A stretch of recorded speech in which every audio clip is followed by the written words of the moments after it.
Olá, meus amigos. Bom dia. Como é que vocês estão? Tudo bem? Estou falando bom dia, mas não sei se vai ao ar a edição pela manhã. No entanto, às vezes é assim mesmo, eu gravo com uma certa antecedência.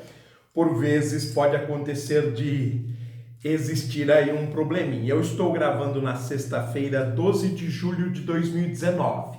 Então é a isto que eu estou me referindo como presente, ok?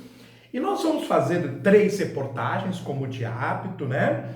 A primeira vai ser da quarta-feira, 10 de julho de 2019, que tem na capa: Congresso aumenta a fatura pela Previdência, em que se diz, a reforma já foi aprovada, que Jair Bolsonaro ofertou um total de 3 bilhões de reais em novas emendas para parlamentares, ou seja, para aprovar, ele liberou algumas verbas para estas pessoas. Nos Estados Unidos isso é crime, chama-se compra de votos. No Brasil eu não sei, eu precisava consultar a justiça para ter certeza disso, né? Mas aqui eu não tenho certeza. Nos Estados Unidos isso é crime suficiente para iniciar um processo de impeachment e de tirar o presidente da República. Mas no Brasil parece que as coisas são mais permissivas e crimes são relativizados. Bom, mas nós vamos fazer a página A2, a segunda página, no caderno, melhor dizendo, no primeiro caderno, seção opinião, mais um editorial que é a posição do veículo de comunicação acerca de algum problema, né? Acerca de alguma reportagem, de algum fato importante. E nós vamos começar falando de trens e tucanos. O que será que significa esse editorial Trens e Tucanos? Eu acho que é sobre o PSDB e tem que ver com obras ferroviárias, acredito eu que do metrô de São Paulo. Veremos.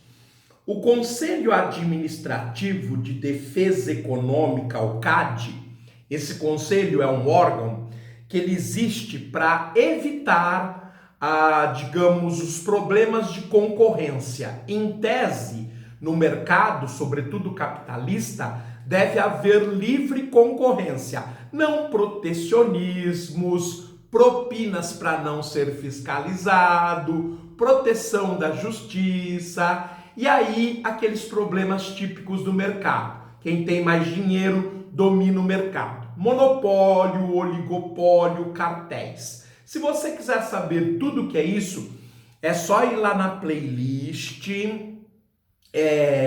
Geografia Geral, né? Naquela parte, na seção de playlist no meu canal. Lá tem 60 aulas. As 10 últimas aulas tratam destes assuntos. Define o que é cartel, o que é holding, dumping, oligopólio, monopólio, oligopsônio, todos os cânceres que impedem a livre concorrência, a liberdade econômica dentro do mercado capitalista. O CAD é o órgão de defesa da livre concorrência. Finalizou o exame do que seus integrantes chamam de um dos maiores casos de cartel descobertos no país. Então vamos dar uma olhada, né?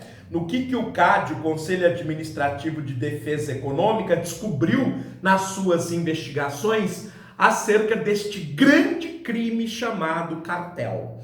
Na segunda, 8 de julho, nós estamos no dia 12, na sexta-feira, há 4 dias, portanto, 11 empresas foram condenadas por fraudes em licitações e associações ilegais montadas em 26 contratos firmados de 1988 a 2013 em 4 estados no valor total de 12 bilhões e 200 milhões de reais.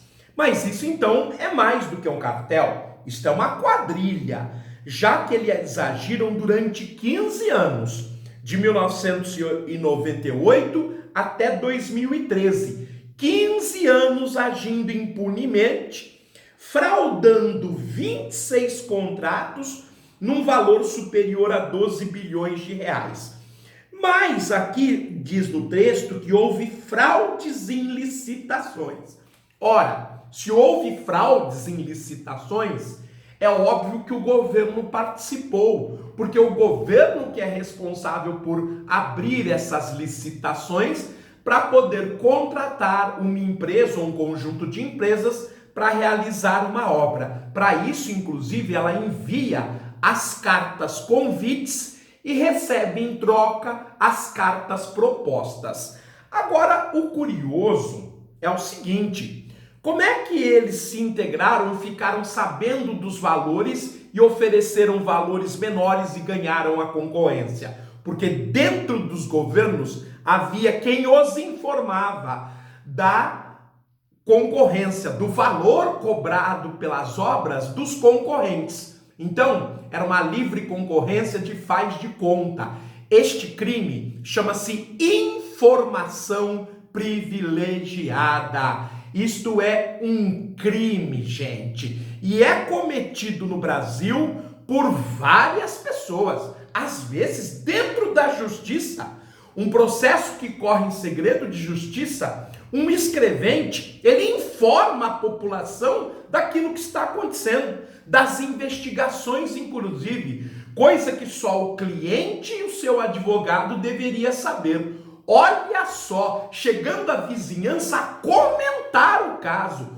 Todos criminosos, desde quem está vazando a informação até de quem está comentando. Ora, denuncie. Se você não acredita na justiça, há sites que você pode denunciar que vão, evidentemente, te dar um apoio, como o Intercept, como o site Desacato. Você não acredita na justiça? Você acha que ela é tendenciosa, que ela é mentirosa, que ela privilegia certos grupos porque ela não quer mostrar suas falhas, né? Que ela não é capaz de investigar, que o sujeito fica sentado no ar-condicionado com bumbum confortável, sem nunca ter visto a realidade, o filho dele estudando em escola particular e os filhos da classe pobre se danando por causa dos privilégios, da associação, da amizade que ele tem. Você não acredita? Existe, inclusive, outras maneiras de você denunciar, mas aqui existem dois crimes: formação de quadrilha, além do cartel. Sejamos justos, Folha de São Paulo.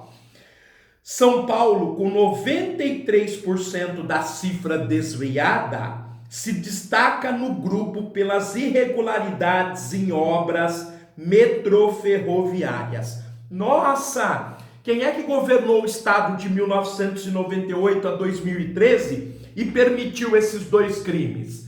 A formação de quadrilha e o cartel. Quem será que foram as pessoas? Estou super curioso. Nada de novo. Há anos são segredo de polichinelo. Ora, Folha, se você está afirmando, dizendo por que a justiça não investigou, quem é que está levando propina para poder calar-se se você sabia? Quando eu sei de uma coisa, eu denuncio para a justiça. A justiça não fez a parte dela, o que eu faço? Eu denuncio para outros órgãos, como Intercept, como Desacato, que não acredita na estrutura judicial brasileira, que é corrupta, incompetente. Então, a polícia é idem. Então, Folha, leve à frente. Você é um órgão muito mais poderoso do que eu. Se a gente já sabia, se você já sabia, você é conivente. Denuncie. Os problemas no setor durante a regência do Tucanato Paulista. Opa! Então, o problema era o governo do PSDB, certo? Que governa o estado desde 1995. 95 até 2000 são 5 anos. Nós estamos em 2019, 24 anos de governo, e isso acontecia impunemente? Ora, como que isso acontecia impunemente? Por que a justiça não se mobilizou contra isto? Estranho, né?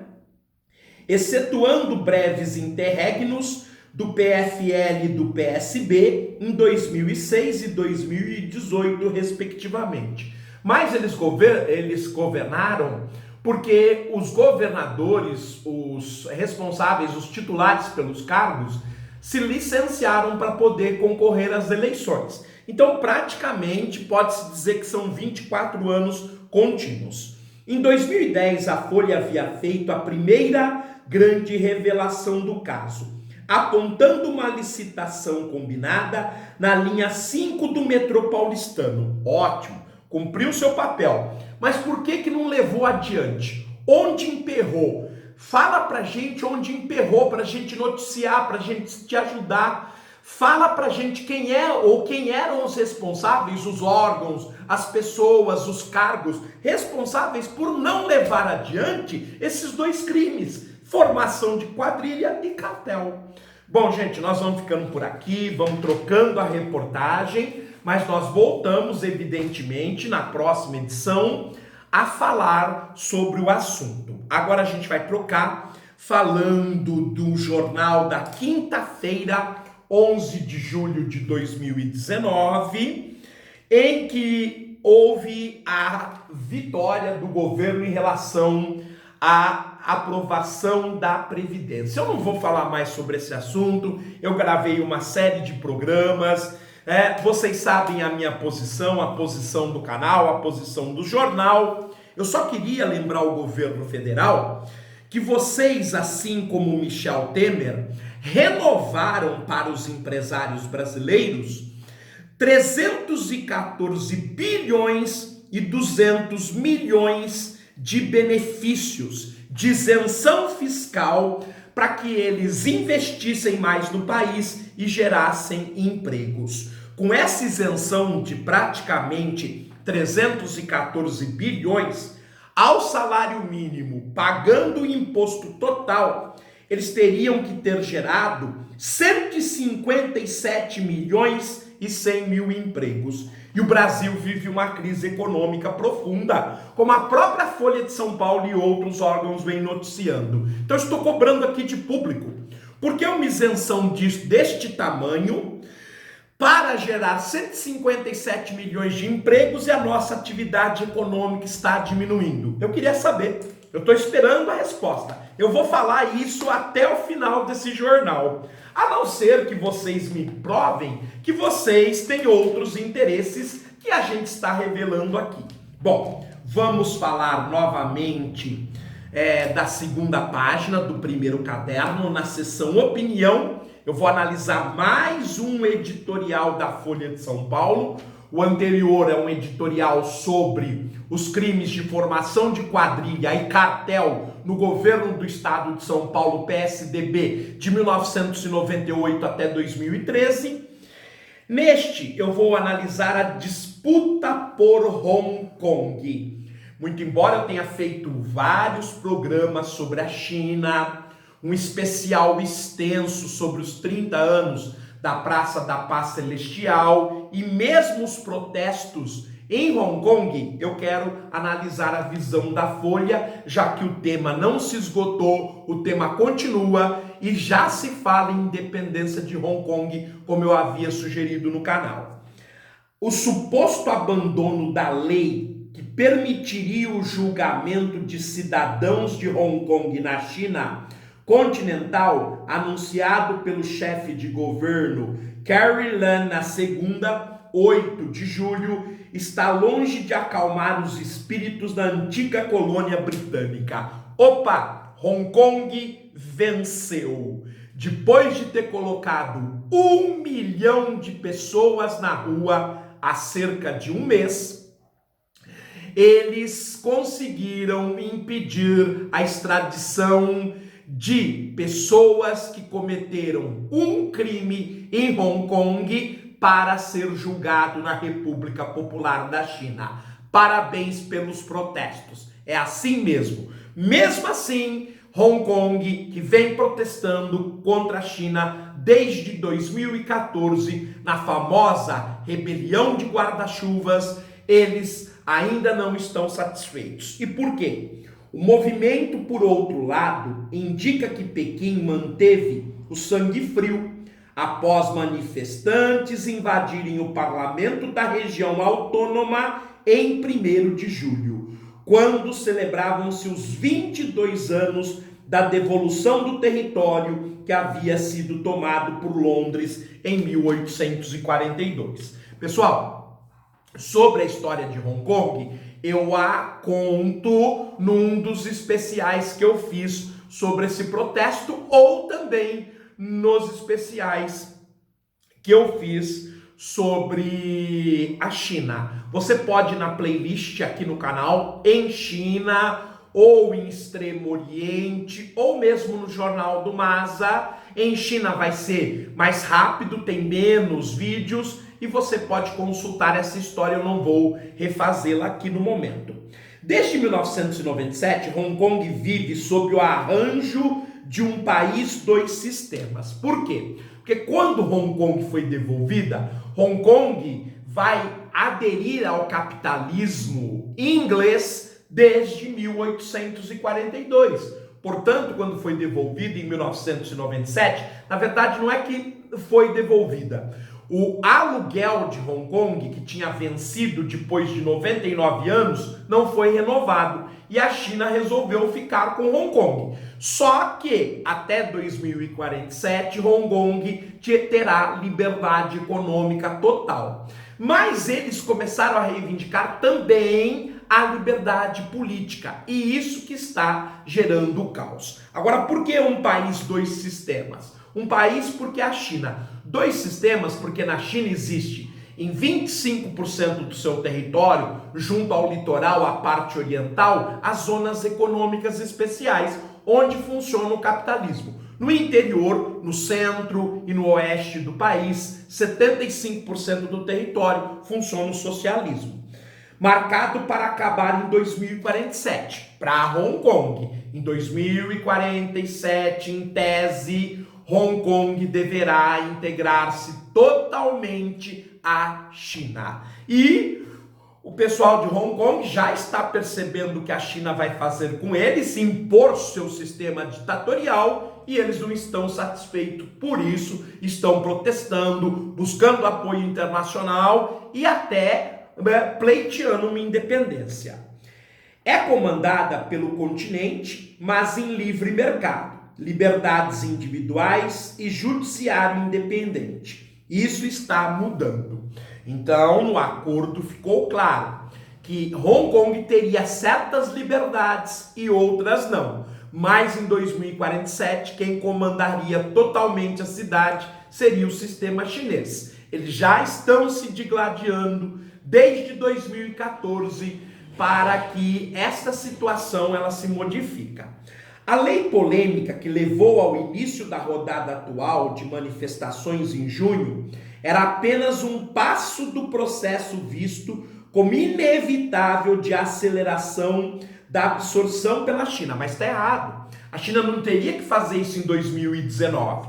Teria que em 2047 cumprir o acordo. Não adianta forçar a barra antes. Isso está gerando essa insatisfação dos cidadãos que, como eu disse, há cerca de um mês saíram à rua naquele que é o segundo maior protesto da história da China. O primeiro foi na Praça da Paz Celestial, há 30 anos, no dia 5 de maio, né? Começam os protestos e se estende por mais tempo.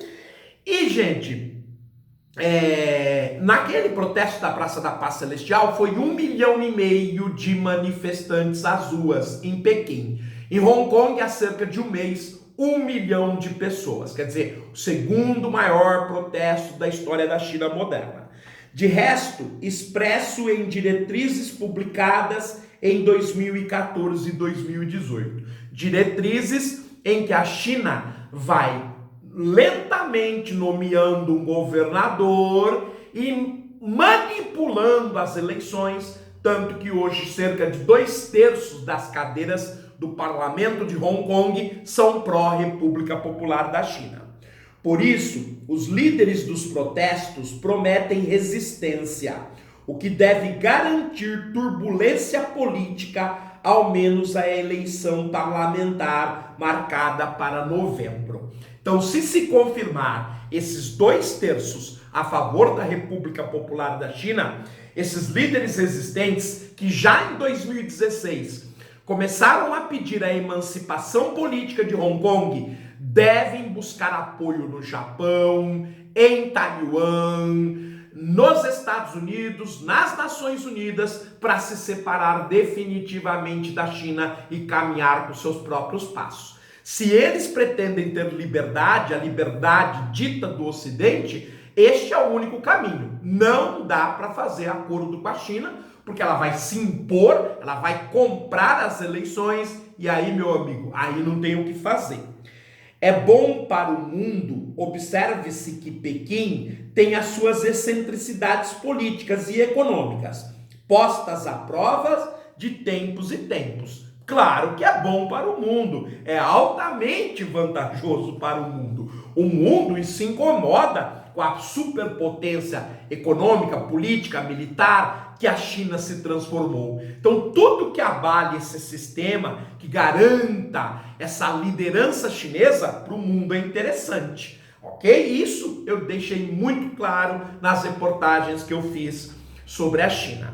São muitos os arranjos que descrevem a peculiaridade do socialismo chinês. E a ex-colônia britânica está entre eles. Por quê? Porque não existe socialismo, gente, que admita zonas econômicas especiais onde funciona o capitalismo. Isso é típico da China, nenhum país do mundo. Mas foi a forma que ela encontrou para se adaptar à realidade. Todos os outros países socialistas desapareceram em função da competição com o capitalismo. A China se adaptou e está aí para, em outubro, comemorar os 70 anos da Revolução Popular, que levou o socialismo ao poder, ok? Eu vou ficando por aqui, vou trocar de reportagem.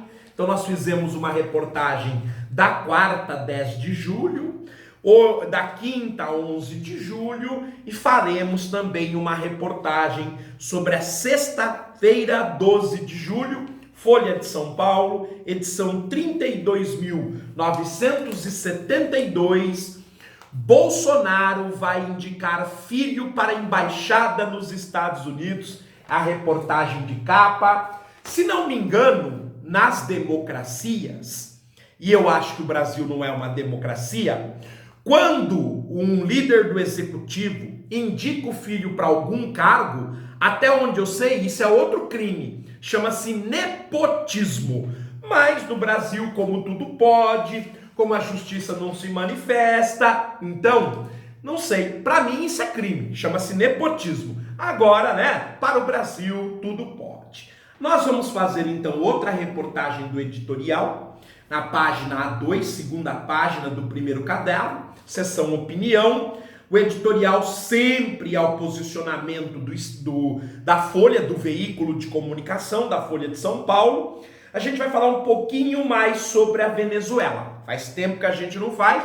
Nós temos uma playlist especial sobre a Venezuela, com 5 programas. Então eu vou falar hoje sobre o editorial da Folha, O Terror Venezuelano. Mas antes, depois desta aprovação da reforma da Previdência, nós precisamos lembrar dos resultados econômicos, né? Na página 18, no primeiro caderno ainda, seção mercado, sexta-feira, 12 de julho, vendas do varejo recuam pelo segundo mês seguido. O comércio no governo Jair Bolsonaro, ele colhe péssimas notícias. Em maio, as vendas varejistas recuaram 0,1%. A queda de abril foi 0,4%. Opa! Então, em abril, o comércio varejista teve uma diminuição nas suas atividades de 0,4%. Em maio, de queda novamente de 0,1%. A queda acumulada, soma simples, não percentual sobre percentual, foi de 0,5%. Interessante, né, pessoal? Isso representa, gente, em termos de emprego, cerca de 500 mil empregos deixaram de ser mantidos pelo comércio varejista nos meses de abril e de maio. Nossa, que resultado espetacular! Aqui nessa mesma reportagem, que foi realizado pela Reuters, inclusive, nossa, uma agência internacional avaliando a economia brasileira. Ela mostra também que a Focus, que é uma agência de pesquisa do Banco Central, pela 19ª semana consecutiva, prevê que a economia brasileira vai decrescer, tem índices cada vez menores de crescimento no ano. Que maravilha, né, gente? Olha só, e o governo abrindo champanhe e tal, que sensacional. A produção industrial brasileira fechou o mês com queda de 0,2%. Nos 5 primeiros meses deste ano, o setor acumula retração de 0,7%. Então, deixa eu fazer um resumo do que eu li nesta reportagem. Vendas do varejo recuam pelo segundo mês seguido. O comércio varejista teve uma queda em 2 meses, abril e maio, de menos 0,5%. Ele decresceu 0,5%, ok? Ou seja, 500 mil pessoas desempregadas em 2 meses. A indústria teve um decréscimo de 0,7%. Ou seja, desde o início do ano, a indústria mandou embora 700 mil pessoas. Então, meus queridos, deixa eu voltar a falar para vocês. O comércio varejista brasileiro, nos últimos 2 meses, abril e maio, com dados consolidados, diminuiu o crescimento em 0,5% e desempregou 500 mil pessoas. O setor industrial este ano acumula uma redução de 0,7%, com 700 mil desempregados a mais. Só o comércio varejista e o setor industrial desempregaram, nos 5 primeiros meses do ano, 1.200.000 pessoas. Vocês acham que isto significa que nosso governo é um governo bom? Se você acha que isso é um governo bom, eu gostaria que vocês me explicassem. É só deixar no comentário, porque eu sou bastante ignorante, eu não tenho a menor noção da realidade, e eu gostaria que vocês me explicassem. 2 setores, o comércio, a indústria, desempregaram 1.200.000 brasileiros nos 5 primeiros meses do ano. E tem gente que diz que esse é um bom governo. Tá certo, é só me explicar porque eu não consigo entender. Bom, mas vamos à reportagem que nós elegemos para analisar. Vamos atualizar os dados da Venezuela. Terror venezuelano. A ex-presidente chilena Michelle Bachelet, socialista, cuidado, Folha de São Paulo, ela não é socialista, ela é social-democrata.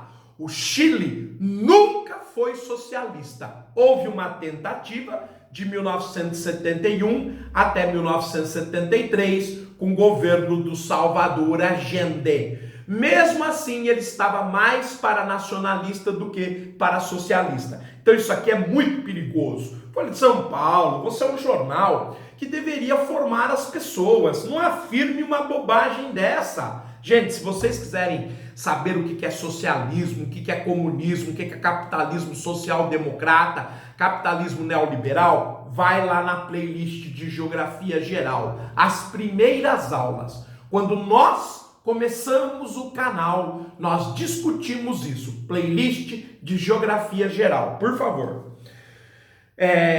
Então, a Michelle Bachelet, ex-presidente do Chile, socialista segundo a Folha, não pode em sã consciência ser chamada de direitista ou agente do imperialismo. Ok, então ela tem lá suas divergências com o capitalismo neoliberal, eu concordo. Ela não é totalmente a favor da ingerência norte-americana no subcontinente da América do Sul. Tudo bem. Então, o que a Folha quer com isso? Toda pessoa que preze democracia e direitos humanos, qualquer que seja sua inclinação ideológica, deveria espantar-se com um relatório que produziu sobre a Venezuela. Ok? Então a Michelle Bachelet, ela está indo na Venezuela de livre e espontânea vontade para tentar negociar com Nicolás Maduro que as instituições, a oposição, as eleições, sem ser compradas, que elas voltem a imperar na Venezuela e que a Venezuela volte a ser uma democracia. Ok? Ok. Então o que ela verificou nestas visitas à Venezuela? À frente do Alto Comissariado para Direitos Humanos da ONU, Bachelet visitou Caracas entre 19 e 21 de junho. Então, ela é uma representante, após o trabalho que ela fez à frente do Chile, que evoluiu a condição de vida da população, de fato, não os atuais governos que vêm fazendo evoluir o neoliberalismo e a vida dos ricos. Por isso, ela conseguiu um cargo, né, pelo seu trabalho, junto aos direitos humanos das Nações Unidas. Sua equipe colheu 558 testemunhos de venezuelanos sobre violações de garantias individuais e a situação socioeconômica do país. O panorama deles extraído é acabrunhante. E aí, eu tenho que concordar com a Folha de São Paulo. Foi essa comissão, fizeram a pesquisa. Michelle Bachelet é uma mulher séria, é uma mulher trabalhadora, isso é inquestionável. Fez o relatório, só espero que a Folha tenha analisado o relatório de forma isenta. Porque ao chamar a Michelle Bachelet de socialista, ela cometeu um deslize terrível. Não que os excessos da ditadura de Nicolás Maduro fossem propriamente desconhecidos, todo mundo sabe. Mesmo assim, choca ver tantas desgraças reunidas sobre a frieza dos números. E de fato, a população não precisa pagar pelo que faz, pelo mando e os desmandos do governo. Vide a situação do Brasil. Gente, eu vou ficando por aqui. Eu volto numa próxima edição para que a gente conclua as reportagens iniciadas. Obrigado, até a próxima, fiquem bem, continuem acompanhando o seu canal e deixe sua curtida.